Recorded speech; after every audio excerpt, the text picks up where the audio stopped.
বিশ্বনবী যখন সিজদায় লুটিয়ে পড়তেন, আম্মা জানা এসে বলেন, আমরা তো সিজদার মধ্যে সুবহান রাব্বিয়াল আলা বলেই শেষ, কিন্তু বিশ্বনবী তাহাজ্জুদের নামাজে, নফল নামাজে, সুন্নত নামাজে তিনবার সুবহানা রাব্বিয়াল আলা তাসবিহ পড়ার পরে তিনি পড়তেন সুবহুন কুদ্দুসুন রাব্বুল মালাইকাতি ওয়ার রূহ। সুবহ কুদ্দুস রব্বুল মালাইকাতি ওয়ার রূহ।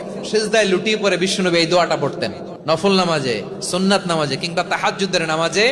সুবহান রাব্বিয়াল আলার পরে কি পড়তেন? সুবহুন। আওয়াজ করে বলেন সুবহুন কুদ্দুসুন রব্বুল মালাইকাতি ওয়ার রূহ। মানে আল্লাহ আপনি প্রশংসিত, আল্লাহ আপনি অতি পবিত্র, আপনি সব ফেরেশতা কুলের রব, ফেরেশতাদের সরদার জিব্রাইলের রব। সুবহানাল্লাহ। আজকে থেকে পড়বেন সিজদায়